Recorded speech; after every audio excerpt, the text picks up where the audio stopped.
Selamat sore, Bante. Selamat sore, baik ya. Saya mau tanya tentang kebenaran mulia ya. Yang pertama tentang duka, Bante. Ya, Jadi pada saat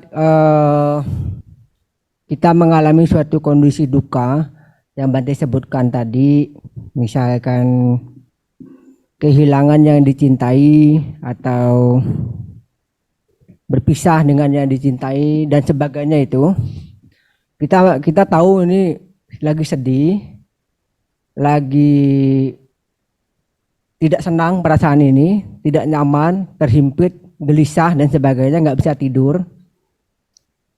Eh, Baiknya kita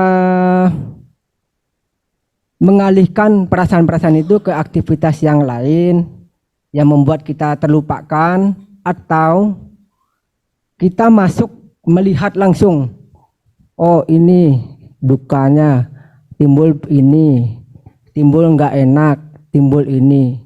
Jadi baiknya kita keluar, mengalihkan, atau kita melihat, menatap langsung, Bante. Itu ya. Ya itu sebenarnya cara yang diberikan Sang Buddha itu beragam. Jadi apapun caranya, kalau itu bisa membawa batin menjadi lebih baik, itu bisa dilakukan. Kalau seseorang punya kemampuan untuk melihat langsung, ketika duka itu muncul tidak langsung dipahami, diselidik, kemudian berusaha untuk memunculkan nilai-nilai luhur dhamma supaya pikiran-pikiran yang demikian yang buruk, kesedihan, perasaan terhimpit dan sebagainya itu lenyap, itu baik menghadapi. Akan tetapi ada beberapa orang yang kadang-kadang belum siap untuk menghadapi. Maka dia bisa melakukan hal lain juga. Beraktivitas juga bisa dilakukan. Tapi itu semua tujuannya adalah untuk apa? Untuk supaya batinnya menjadi lebih tenang dulu. Nanti kalau sudah tenang baru bisa kemudian dia bisa menyelidik. Kenapa kok tadi kok saya menderita sekali? Kenapa kok saya bersedih? Kenapa kok saya bisa mengalami perasaan terhimpit? Bisa dia selidik, tapi dalam kondisi batin yang tenang. Nah, seperti cerita misalnya ada pada zaman dulu, ini tertulis di dalam kitab Bulasan, yang pada waktu itu ada seorang biku muda yang karena merasa tidak nyaman, tidak betah sebagai seorang biku, nah dia itu ingin lepas jubah.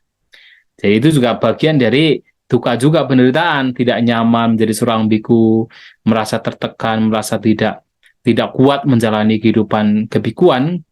Nah, kemudian itu juga penderitaan dan itu adalah hal yang kadang-kadang membuat seseorang juga ingin lepas jubah. Maka dia datang pada gurunya, ingin menyampaikan bahwa ia ingin lepas jubah, tidak tahan sebagai seorang biku.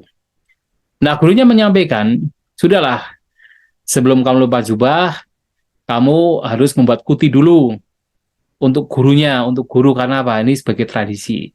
Ada yang mengatakan itu tradisi kalau seseorang ingin lepas jubah, lebih baik membuat kuti untuk gurunya. Nanti baru setelah itu bisa lepas jubah. Nah, karena syaratnya adalah untuk membuat kuti, ya dia membuat kuti. Jadi dia membuat kuti yang terbaik untuk gurunya. Kemudian setelah kutinya selesai, dia datang lagi kepada gurunya. Bahwa kutinya sudah selesai, izinkan sekarang saya lepas jubah. Tapi gurunya mengatakan, nanti dulu ada satu tradisi. Siapapun yang membuat kuti, siapapun biku yang membuat kuti, sebelum diserahkan ke upajaya atau ke gurunya, lebih baik ditinggali sendiri barang 2-3 malam. Nah, kemudian dia, karena syaratnya begitu, sudah dia tinggal di kuti tersebut, karena merasa bahagia, puas dengan apa yang dikerjakan, dia meditasi dan merasa bahagia. Nah, dikatakan dalam cerita tersebut, muncullah kegiuran, kebahagiaan, kegiuran, dan dia meditasi mencapai jana. Kemudian mengarahkan pencapaian jana tersebut, batin yang sudah mencapai jana tersebut, untuk memunculkan kebijaksanaan. Dia mencapai kesucian. Ketika kembali, tidak jadi lepas jubah. Nah, tetapi sebenarnya adalah pada saat dia ini membuat Kuti, sebenarnya pikiran-pikiran yang tadi ingin lepas jubah juga sudah mulai berkurang. Sudah mulai berkurang. Apalagi ketika dia bermeditasi itu sudah berkurang sekali, apalagi dia mencapai jhana, itu sudah tidak ada keinginan untuk lepas jubah. Nah, artinya dari cerita tersebut kadang-kala ketika ada kesedihan, rasa khawatir, gelisah yang muncul, kalau belum siap untuk menghadapi, menyelidik ke dalam batinnya, bisa mencari kegiatan yang lain. Yang sifatnya positif, yang itu bisa mengarahkan batinnya untuk menjadi lebih baik. Itu bisa dilakukan. Makanya kan sebenarnya cara untuk melenyapkan kotoran batin tidak harus menghadapi apa yang terlihat. Tapi salah satunya adalah pariwajana, menghindar. Jadi pariwajana bahata basawa. Ya, ada kotoran-kotoran batin yang harus dilenyapkan dengan cara menghindar. Memang dalam definisi tersebut adalah ketika seseorang menemui misalnya apa gajah yang liar atau binatang yang buas yang liar, ya kita menghindar. Atau misalnya kita bertemu dengan orang yang tidak baik, kita menghindar. Tapi ini juga menjadi satu cara ketika kita misalnya mendapatkan perasaan-perasaan yang tidak menyenangkan, kalau kita tidak bisa menghadapinya, tidak bisa bersabar di sana, itu juga kita bisa menghindar untuk sementara waktu. Jadi tidak harus kita itu melihat, tidak harus kita itu bertahan. Kita bisa mencari kegiatan yang lain. Dan itu dilakukan juga oleh tidak hanya yang Bante ini, tetapi ya Bante-Bante lain pun juga, ya pastinya hal tersebut juga bisa dilakukan juga, menghindar. Nah, ya seperti misalnya kenapa kok, ini kan juga bagian juga, kenapa kok seseorang menjadi biku? Kadangkala pada zaman Sang Buddha juga sama. Kadangkala orang itu menjadi biku karena memang menderita, memang dalam kehidupan berumah tangga menderita. Maka berpikir bahwa untuk terlepas dari penderitaan tersebut, ya harus menghindar dari kehidupan berumah tangga. Menjadi biku itu juga banyak hal yang demikian. Termasuk Bante Anuruddha misalnya, Bante Anuruddha. Nah, beliau ini menjadi biku kenapa? Karena tidak mau jadi petani. Karena dipikir-pikir jadi petani itu sulit, itu apa betul-betul apa menderita karena kerjaannya nabur benih, kemudian mengurus tumbuh-tumbuhannya, padi-padinya, panen. Nanti membajak lagi, menabur benih, memelihara padinya, panen. Nanti membajak lagi, dan seterusnya begitu. Dipikir-pikir kok ini kok rasanya menderita sekali ya jadi petani begini ya. Udahlah jadi biku saja. Itu juga penghindaran juga, tetapi dari situ muncul sebuah kebijaksanaan. Termasuk menghindari hal-hal yang tidak menyenangkan juga sama. Asalkan tujuannya adalah untuk hal yang baik. Tapi kalau sudah tidak bisa menghindar, harus menghadapi, ya mau bagaimana lagi. Contohnya adalah cerita seorang biku muda juga. Jadi ceritanya ada beberapa biku, 30 biku, yang pas masa wasa tinggal di hutan, dan mereka awalnya sudah punya komitmen. Pokoknya selama tinggal di hutan ini, selama 3 bulan, tidak usah saling bicara saja. Paling nanti kalau ada upusata baru bicara. Nah, tetapi kemudian satu persatu kok para bikunya semakin berkurang. Nah, usut punya usut ternyata ada harimau yang menerkam para biku, dimakan. Akhirnya komitmen mereka akhirnya pecah, tidak jadi. Mereka kemudian mengatakan kalau nanti ada harimau yang menyerang, menerkam harus teriak minta tolong. Kebetulan suatu malam ada biku yang paling muda ini diterkam harimau. Kemudian diseret ke tebing tinggi. Para biku ikut mengejar untuk menolong, tapi sudah tidak bisa. Nah, biku ini dalam kondisi demikian juga tidak bisa menyelamatkan diri. Artinya mau tidak mau harus menghadapi, tidak bisa menghindar. Dengan kondisi demikian harus menghadapi kematian yang di depan mata. Melawan pun juga kalah dengan harimau.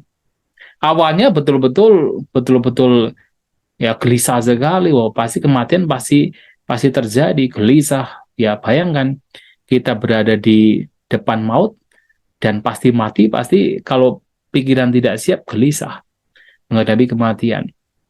Nah, Bante ini juga sama, gelisah awalnya.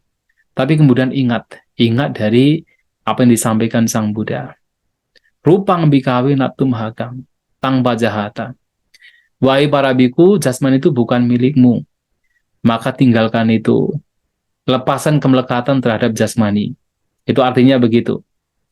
Walaupun tanpa jata artinya tinggalkan itu, tapi sebenarnya lepasan kemelekatan terhadap jasmani. Nah, sehingga pada waktu itu ya Bante ini mau tidak mau harus menghadapi situasi kondisi yang tidak bisa dihindari, bahwa kematian datang pada dia. Mau tidak mau harus dilepaskan. Nah, dalam kondisi demikian ya memang bisa. Artinya kondisi yang berbeda, situasi yang berbeda, itu juga cara-caranya bisa berbeda-beda, beragam. Bisa kita mencari kegiatan yang lain ketika ada kesedihan atau bentuk-bentuk pikiran buruk lainnya, dan juga bisa kita menghadapi kalau memang kita mampu. Apalagi kalau kita sudah tidak punya cara lain, ya sudah hadapi saja. Ya, jadi caranya beragam. Karena dhamma itu sifatnya beragam. Ajaran Sang Buddha itu diajarkan dengan berbagai macam cara. Aneka pariyayana dhamma buto bhagavata. Dhamma telah diajarkan oleh Sang Bhagawa dengan berbagai macam cara. Artinya caranya bisa bermacam-macam. Ya, saya kira demikian. Ya, ada mungkin yang lain? Bante, namo Ya, Buddhaya. baik. Sandasaro mohon izin bertanya Bante. Baik, silakan langsung. Pertanyaan sedikit di luar konteks ya Bante. Ada 3 pertanyaan. Yang pertama, apakah betul itu kalau seorang umat awam kalau mencapai tingkat kesucian arahat, maka dia harus segera memasuki sangha. Kalau enggak dia akan meninggal dunia. Apakah betul? Kalau betul demikian, kenapa Bante? Terus yang kedua, kalau ada seorang umat awam yang mencapai tingkat kesucian arahat, kemudian bertemu dengan seorang biku yang belum mencapai tingkat kesucian arahat, apakah umat awam tersebut harus namaskara ke biku tersebut atau bagaimana Bante? Yang ketiga, bisa tolong dijelaskan Bante, proses terjadinya pengikisan kekotoran batin waktu berlatih meditasi itu seperti bagaimana Bante? Terima kasih Bante. Iya. Untuk yang pertama, apakah seorang berumah tangga, umat awam yang mencapai kesucian arahanta, itu kalau tidak menjadi biku, dia akan mati, meninggal. Ya, yang jadi biku juga pasti meninggal. Apalagi berumah tangga. Tetapi dalam kitab ulasan memang dikatakan, kalau seorang berumah tangga ingin mencapai arahat, maka dia kalau tidak menjadi biku, paling bisa bertahan 1 minggu. Setelah 1 minggu ya dia meninggal. Itu dalam kitab ulasan. Dalam kitab Tipitaka tidak pernah disebutkan.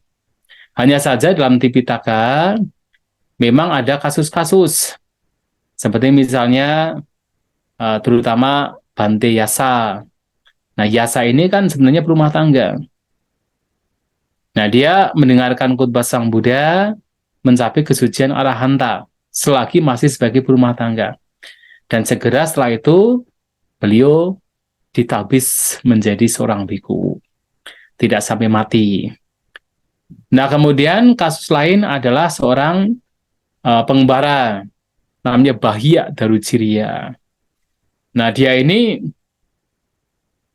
ketika mendengarkan khotbah Sang Buddha yang singkat sekali mencapai kesucian arahanta. Sebenarnya mau jadi biku, tapi di tengah perjalanan sebelum mendapatkan jubah, dia diseruduk oleh seekor sapi, meninggal. Nah, ini kasus yang ada di dalam Tipitaka. Nah, dalam kitab ulasan ada kasus. Misalnya siapa? Ada menteri namanya Santati, yang dia mendengarkan khotbah Sang Buddha sebagai seorang menteri mencapai kesucian arahanta. Tapi setelah itu dia pun juga tidak sampai 1 minggu dia meninggal dunia sebagai seorang berumah tangga. Nah, karena kasus-kasus itulah kemudian barangkali dalam kitab komentar, kitab ulasan Atakata, dikatakan bahwa seorang berumah tangga yang mencapai kesucian arahanta, maka dia harus hidup sebagai seorang biku. Kalau tidak, dia akan meninggal. Maksimal bisa bertahan 1 minggu. Nah, tetapi dalam kitab Tipitaka walaupun tidak disampaikan demikian, memang ada satu pernyataan dari Sang Buddha. Sang Buddha menyatakan bahwa seorang yang mencapai kesucian arahanta itu sudah tidak bisa berperilaku seperti rumah tangga, yang salah satu perilakunya adalah mengumpulkan. Jadi mengumpulkan dan menyimpan. Itu seorang arahanta tidak bisa. Ya seperti misalnya rumah tangga kan masih masih bisa berdagang, masih bisa bertani, masih bisa menjadi seorang yang menghasilkan uang dan dikumpulkan. Nah, seorang arahanta sudah tidak punya kemampuan demikian. Betul-betul makanan yang diperoleh itu ya memang dari kedermawanan orang lain. Nah, bayangkan kalau seorang arahanta sudah tidak punya kemampuan demikian, sementara dia masih bertahan sebagai seorang biku, lantas siapa yang akan memberikan makan kepada dia? Tapi kalau seorang biku, ya secara tradisi sejak zaman dulu kan memang hidup dicokong oleh perumah tangga, yang mana perumah tangga juga paham. Tapi perumah tangga dengan perumah tangga lain itu nggak paham. Sementara seorang arahanta sudah tidak bisa seperti kayak kayak misalnya ya memang masih pindah patah tetapi tidak seperti ya perumah tangga lain yang bisa mencari kemudian meminta-minta seperti pengemis gitu enggak mungkin bisa. Maka dari apa yang disampaikan Sang Buddha memang ada indikasi kalau seorang perumah tangga menjadi arahat itu nggak bisa bertahan lama, nggak bisa bertahan lama. Tapi kalau sebagai seorang biku ya masih bisa bertahan karena ada sokongan dari rumah tangga. Nah, tapi kalau seorang anagami, nah itu masih bisa menjadi seorang perumah tangga. Tapi anagami pun juga berbeda sekali dengan rumah tangga lainnya. Nah, seorang anagami itu sudah menganjurkan kamaraga, nafsu ragawi, sehingga seorang anagami sudah tidak punya kemampuan untuk apa? Untuk melakukan hubungan seperti suami dan istri. Makanya seorang anagami itu pasti akan hidup selibat. Nah, itu dikatakan disampaikan oleh Sang Buddha pasti hidup selibat. Itu adalah seorang anagami. Tidak mungkin dia masih berhubungan sebagai suami dan istri. Nah, itu seorang anagami. Kalau yang lainnya, sakadagami, sotapanna masih bahkan hidup bersuami istri masih bisa. Masih memungkinkan. Tapi anagami sudah tidak mungkin. Dan arahat dalam kitab ulasan tidak mungkin menjadi seorang berumah tangga. Kalaupun menjadi berumah tangga paling bertahan 1 minggu. Itu kitab ulasan. Yaitu yang pertama. Kemudian yang kedua tadi apa ya? Kok saya jadi lupa? Banyak bicara. Seandainya ada seorang umat awam mencapai tingkat kesucian arahat, Ya. bertemu dengan seorang biku yang Oh iya, baik. dan arahat. Iya. Ya, aturannya jangankan sih berumah tangga, bahkan seorang biku pun yang harus bernamaskara adalah yang junior secara senioritas. Senioritas di sini bukan dilihat dari kesuciannya, tapi dilihat dari seberapa lama biku tersebut telah menjalankan kehidupan sebagai seorang biku.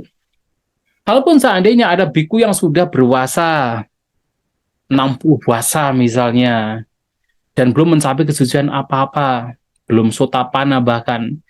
Terus ada biku yang baru masuk, tapi sudah mencapai arahat. Biku yang baru masuk itu pun juga harus bernamaskara dengan biku yang belum mencapai arahat, yang 60 puasa itu. Apalagi berumah tangga. Karena ukuran penghormatan di sini, Sang Buddha menyampaikan bukan dari kesuciannya, tetapi dari berapa lama seseorang menjalankan kehidupan sebagai brahmacari. Nah, ini pernah jadi di awal sebelum Sang Buddha parinibbana ada perbincangan demikian. Terus bagaimana siapa yang layak untuk dipanggil Bante, diberi namaskara adalah apakah yang telah mencapai kesucian atau bagaimana? Sang Buddha mengatakan bukan. Tetapi adalah yang secara senioritas di dalam wasanya itu lebih banyak, itu yang kemudian harus diberi namaskara atau disapa dengan sapaan Bante. Nah, itu menjadi pembahasan dan itu disebutkan di dalam Vinaya Pitaka. Jadi bukan di kitab ulasan. Sekarang bayangkan saja kalau hal ini tidak ditetapkan oleh Sang Buddha. Artinya yang menghormati itu yang belum mencapai kesucian. Jadi ukurannya adalah yang mencapai kesucian itulah yang harus diberi namaskara. Bayangkan, kayaknya sangga itu menjadi kacau. Kacaunya bagaimana? Ada orang-orang yang jahat, yang punya perilaku buruk, punya pikiran buruk, bisa ngaku-ngaku yang tidak katakan melihat bahaya dari keburukan, bisa ngaku-ngaku telah mencapai arahat. Sehingga orang-orang lain, bahkan yang paling senior sekalipun, itu harus namaskara dengan dia. Apakah tidak bahaya? Padahal sekarang siapa yang bisa melegitimasi bahwa orang tersebut telah mencapai arahat? Tidak ada. Nah, sehingga kalau kemudian ada yang ngaku-ngaku mencapai arahat, dan peraturannya adalah harus bernamaskara dengan arahat, maka yang biku senior sekalipun yang sudah sepuh-sepuh itu harus namaskara. Apakah tidak hancur sangga ini kalau misalnya peraturannya demikian? Makanya Sang Buddha mungkin melihat ke depannya bisa berbahaya, menyampaikan bahwasanya yang harus dihormati adalah yang secara senioritas dalam jumlah wasa itu yang harus diberi penghormatan, dinamaskarai. Apalagi berumah tangga. Nah, jadi demikian ya. Jadi bukan karena kesuciannya. Kesucian nggak ada yang bisa melihat. Tetapi senioritas itulah yang bisa kita lihat. Oh, Bante ini sudah 20 wasa. Oh, Bante ini sudah 30 wasa. Oh, Bante ini sudah 40 wasa. Itu bisa dilihat. Nah, kita menghormati itu. Tapi kalau kesucian, siapa yang bisa melihat? Sehingga karena tidak ada yang bisa melihat, lantas siapa yang bisa melegitimasi? Siapapun bisa mengklaim. Mungkin orang-orang yang baik, para biku yang baik, itu tidak akan mengklaim. Karena tahu belum mencapai kesucian. Tapi orang-orang yang tidak baik, biku-biku yang mungkin yang serakah dengan kehormatan dan sebagainya, bisa mengklaim. Dan siapa yang bisa melegitimasi? Dan mau tidak mau harus menghormat juga kepada orang yang mengklaim demikian, padahal belum. Nah, itu bahaya sekali. Bahaya sekali kalau demikian halnya. Nah, berumah tangga juga sama. Dan saya kira justru kalau orang betul-betul telah melenyapkan kotoran batin, ya dia akan semakin humble seharusnya. Akan semakin rendah hati, akan semakin, indranya akan semakin tenang.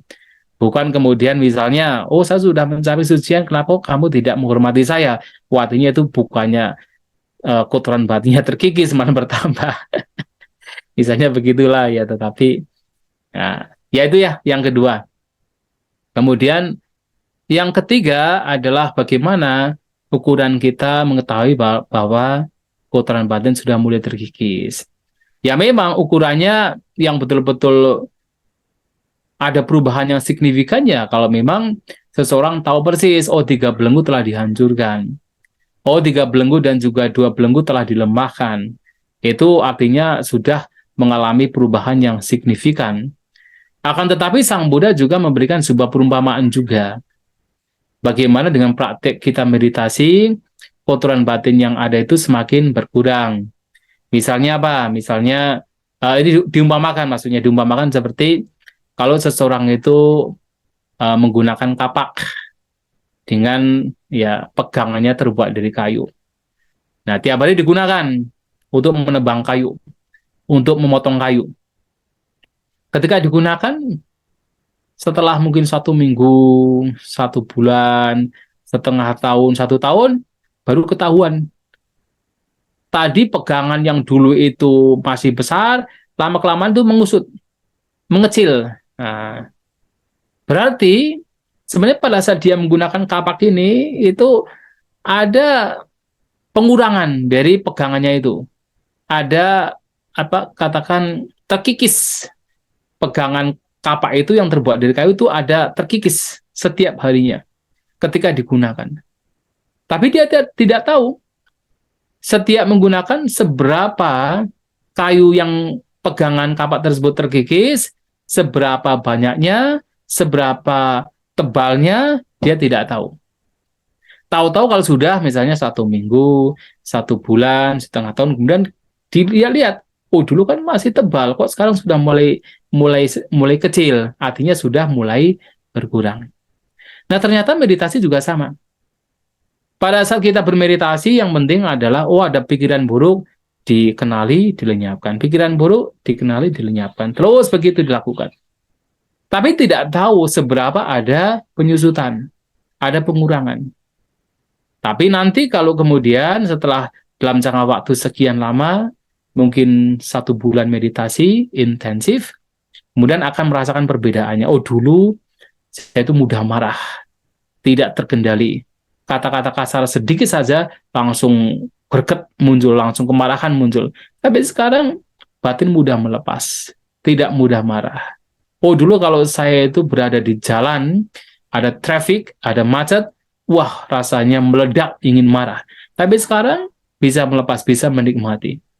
Artinya dengan melihat perbedaan dulu dengan sekarang, ada perbedaannya demikian, artinya ada pengikisan, penyusutan, kotoran batin. Nah, itu artinya meditasi yang dipraktikkan itu on the right track. Di jalan yang benar, tidak menyimpang. Walaupun tidak mengalami yang signifikan, misalnya 3 belenggu dihancurkan. Tapi paling tidak, perubahan-perubahan demikian pun juga patut diapresiasi. Yang itu adalah bagian dari pengembangan batin atau hasil dari seseorang bermeditasi. Ya, begitu ya.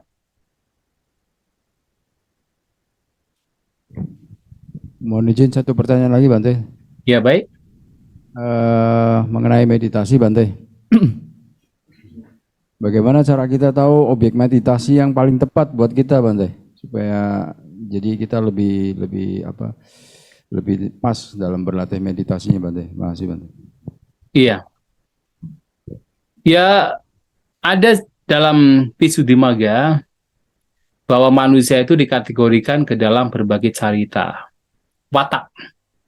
Secara garis besar ada 6 watak. Tapi manusia itu bisa memiliki watak yang double-double.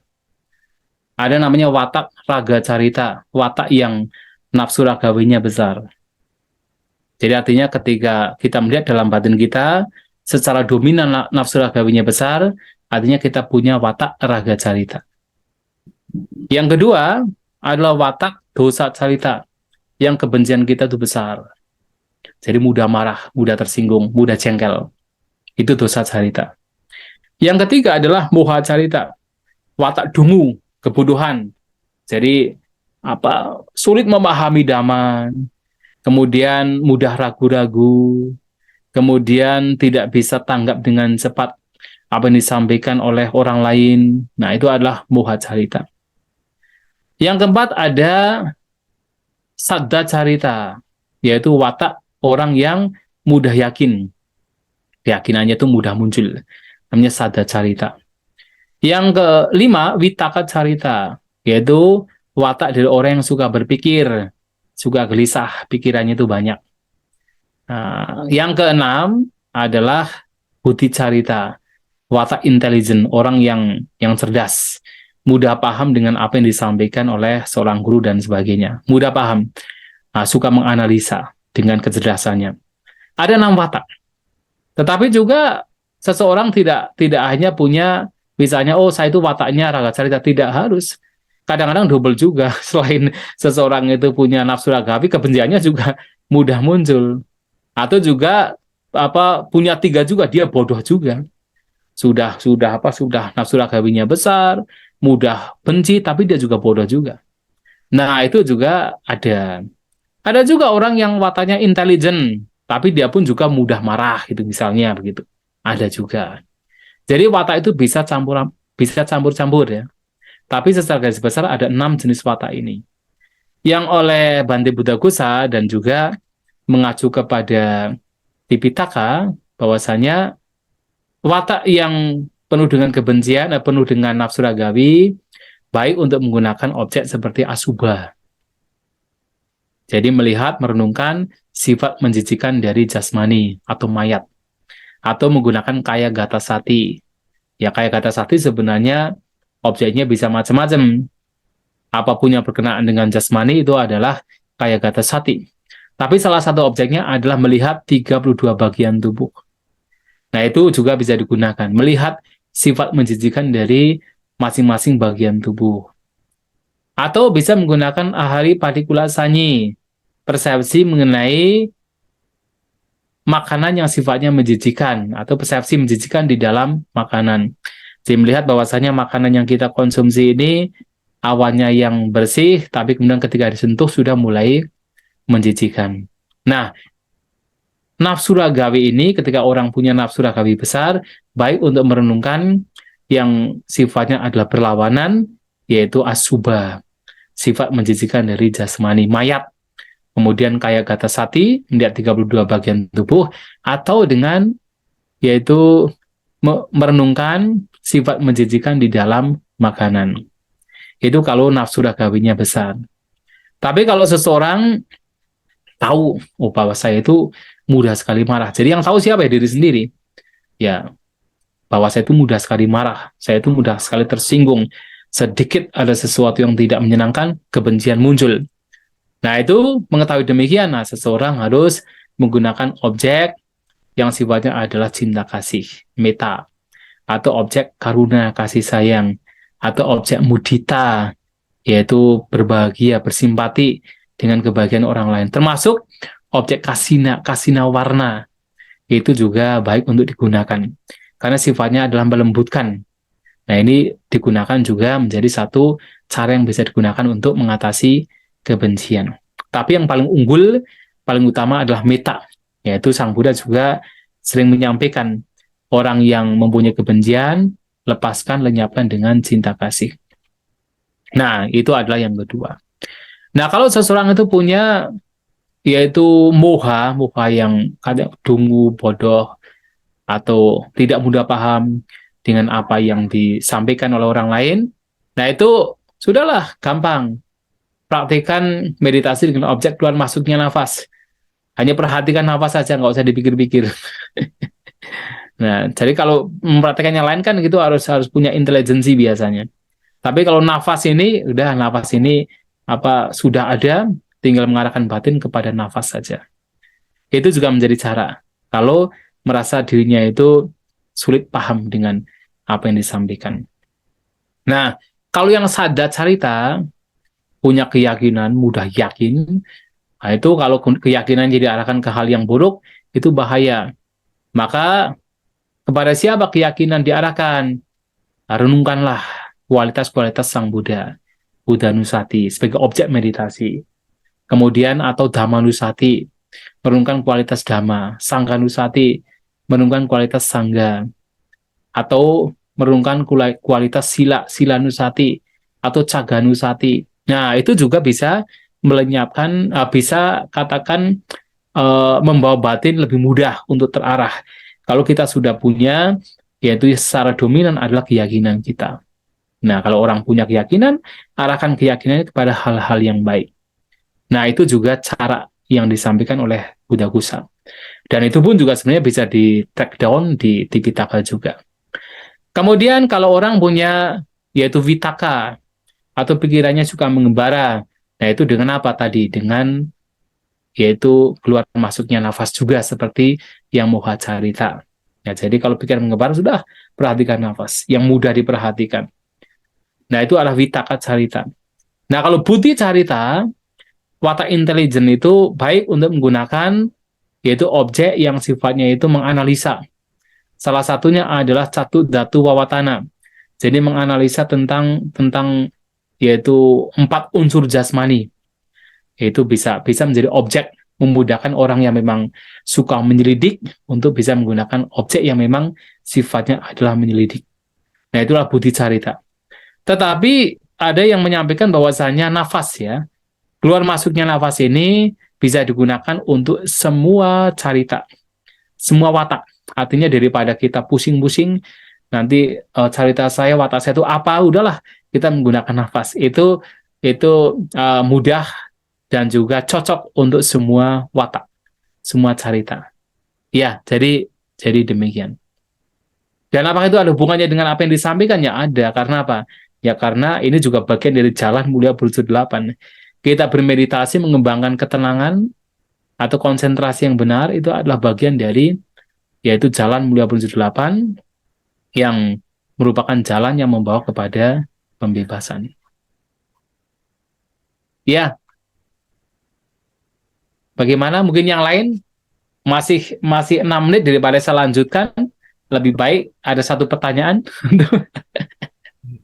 Bante, Ya, ketika kita mulai melihat lingkaran samsara sedemikian jelas, eh, untuk mengurai teori penderitaan kan lebih mudah, Bante. Begitu juga dengan teori muncul lenyapnya, Bante. Nah, yang jadi sulit justru mengurai teori anatta, Bante. Karena sudah melihat berkali-kali sehingga atanya demikian lekat, Bante. Lalu pada akhirnya atta ini aku ingin bebas gitu loh, Bante. Nah, cuma rasanya kurang pas ya, Bante. Itu mohon penjelasannya, Bante. Makasih. iya. Ya memang ketika kita sebagai manusia apalagi putujana ya, itu ketika kita menggunakan kata aku saja itu sudah bagian dari persepsi atas, sudah kuat sekali. Kuat sekali. Sehingga yang betul-betul sudah merealisasi tentang anatta itu ya memang arahat. Makanya kan hanya seorang arahanta yang memang sudah menghancurkan mana. Mana itu salah satu bagian dari persepsi adanya aku. Mana itu pembandingan. Ketika masih ada pembandingan, ada pembandingan aku dengan yang lain, apakah dalam konteks tersebut membandingkan mungkin merasa aku lebih tinggi, atau aku lebih rendah, atau aku sejajar, selama itu masih ada dualisme, ada pembandingan, ada aku di sini, ada aku di sana, itu juga bagian dari persepsi adanya aku. Dan itu dianjurkan oleh seorang arahanta. Sementara untuk anagami pun juga masih ada, apalagi sakadagami, sotapana, dan putujana. Itu masih kuat sekali.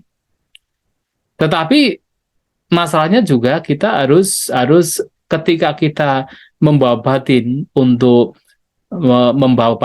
bisa merenungkan tentang anatta, ya kita kadangkala awalnya itu mengawali dengan atta juga. Mengawali dengan atta. Karena kita tidak bisa lepas dari bahasa, ya. Memang ada kalanya mudah sekali sebagai putujana itu terseret sekali dengan bahasa. Hanya seorang arahanta yang memang sudah tidak terseret oleh bahasa. Maka sesosok dewa datang pada Sang Buddha. Apakah seorang arahanta yang masih menggunakan kata aku, engkau, mereka masih punya persepsi aku? Sang Buddha mengatakan, oh, seorang arahanta masih menggunakan kata aku, engkau, mereka. Tapi seorang arahanta tidak terseret oleh bahasa.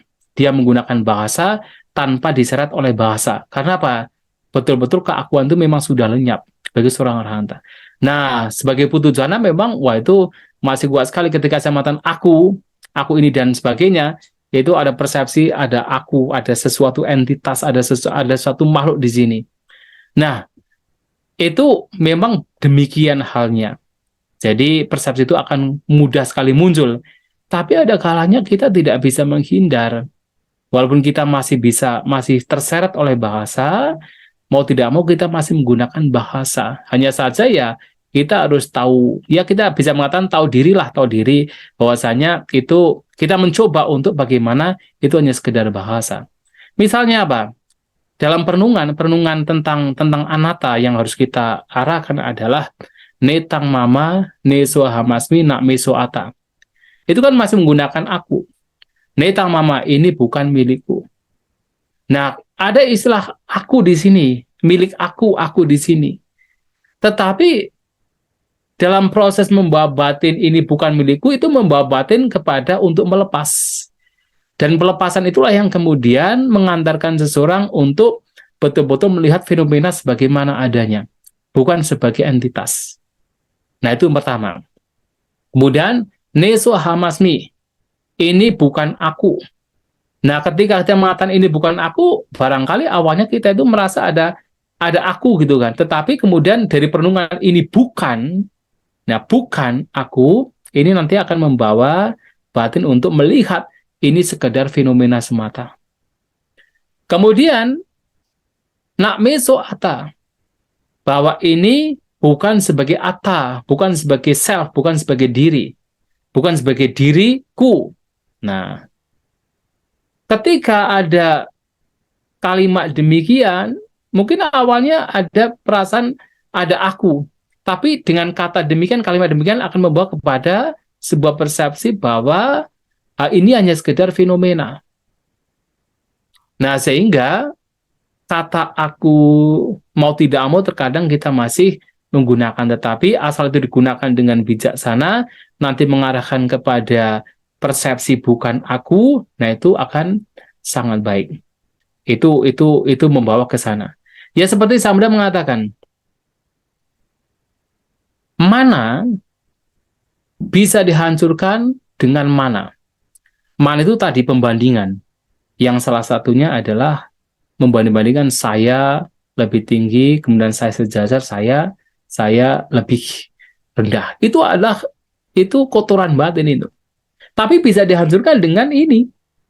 Contohnya apa Sang Buddha? Sang Buddha menyampaikan contohnya, ada seseorang oleh Sang Buddha dikatakan, oh dia telah mencapai kesucian arahanta. Kemudian temannya si orangnya diklaim oleh Sang Buddha ini berpikir, dia saja bisa kok, masa saya tidak bisa? Ketika itu pemikiran itu muncul, itu ada mana? Itu ada pembandingan. Tapi dari pembandingan tersebut, muncullah motivasi, muncullah pemicu untuk mempraktikkan dhamma lebih baik, lebih intensif. Nah, suatu saat dia juga bisa mencapai arahat, yang mana tentunya mana hancur. Tapi diawali dari mana? Dari sebuah persepsi, dia saja bisa. Itu ketika mengatakan dia itu sudah apa? Sudah ada self notion, sudah ada persepsi tentang atta. Masa saya? Nah, saya mengatakan saya ini sudah ada persepsi tentang atta juga. Masa saya tidak bisa? Nah, tetapi dari itu kemudian memotivasi dia untuk mempraktikkan dhamma dengan baik dan akhirnya mencapai arahat. Tetapi memang ada latihan-latihan tertentu yang memang itu betul-betul langsung kepada poin, yang mana tidak menggunakan atta, tidak menggunakan istilah aku. Misalnya apa? Yang disampaikan Sang Buddha berkenaan dengan kepada Bahya Daruciriya, yang Sang Buddha mengatakan pada Bahya Daruciriya untuk melatih batinnya. Didik tidak matang bawisati. Di dalam melihat, latih itu hanya sekadar pengalaman melihat. Sute sutah matang bawisati, di dalam mendengar, latih bahwa itu hanya sekadar pengalaman mendengar. Nah, pelatihannya demikian memang langsung pada poin di mana itu hanya sekedar fenomena, tanpa memberikan bumbu bahwa ada aku yang bermain di sana. Yang ada hanya sekedar fenomena. Fenomena pengalaman melihat, fenomena pengalaman mendengar, termasuk nanti membaui, merasakan, bersentuhan, dan juga bahkan winyata matang bawisati. Di dalam berpikir itu hanya sekedar pengalaman berpikir, latih. Itu hanya sekedar pengalaman berpikir. Nah, di situ memang langsung pada poin di mana sebuah latihan yang tidak memberikan embel-embel atau bumbu bahwa ada aku yang bermain di sana, yang ada hanya sekedar pikiran itu sendiri, pikiran semata, dan seterusnya. Itu memang ada yang demikian. Tapi ada kalanya dalam prosesnya itu ya aku itu akan ada dalam prosesnya. Nah, hanya saja sekarang tinggal pandi-pandinya kita. Ketika ada persepsi aku, kita pandi-pandinya kita untuk mengenali dan mencoba untuk memunculkan kebijaksanaan agar tidak terseret oleh persepsi aku. Ya, saya kira demikian ya. Bante, Ya. apakah seorang yang udah mencapai kesucian itu udah pasti mempunyai abinya, Bante? Oh tidak. Ya maksudnya abinya ada abinya, tapi tidak harus yang pancabinya ya. Jadi kan abinya ada 6. Jadi yang tadi juga saya sampaikan ada 2 pertama. Kemampuan untuk melihat kehidupan yang lampau, kemudian kemampuan untuk melihat bagaimana makhluk lahir mati karena karmanya masing-masing dibacaku. Kemudian kemampuan melihat pikiran orang lain. Nah, cetuk pariyanyana. Kemudian keempat, kemampuan untuk mendengar suara-suara, baik yang dekat ataupun yang jauh, di basota. Kemudian yang kelima adalah iddivida, yaitu kemampuan kekuatan gaib. Seperti apa? Bisa terbang, bisa amblas bumi, bisa menghilang, bisa menjadikan tubuhnya itu menjadi ratusan ribuan orang, bisa mengubah dirinya, membentuk tubuh yang lain dan sebagainya. Itu adalah iddivida. Tetapi yang keenam adalah asawa kayanyana, pengetahuan tentang hancurnya kotoran batin, itu juga abinya. Itu abinya juga. Makanya seorang arahanta pasti punya abinya. Setidaknya adalah asawa kayanyana. Abinya yang keenam, itu pasti punya. Karena tanpa ada asawa kayanyana, abinya atau pengetahuan tinggi yang keenam ini, ya seseorang tidak bisa dikatakan sebagai arahanta. Akan tetapi apakah seorang arahanta itu punya abinya yang lainnya yang 5 tadi? Tidak harus. Jadi tidak harus seorang arahanta punya kemampuan untuk melihat kehidupan yang lampau, kemudian mata dewa, telinga dewa, membaca pikiran orang lain, punya kesaktian kekuatan gaib, tidak harus. Tetapi untuk yang keenam, itu menjadi sebuah keharusan. Abinya yang keenam, yaitu hancurnya kotoran batin. Ya, begitu ya, Auso. Ya, saya kira cukup. Waktu sudah cukup.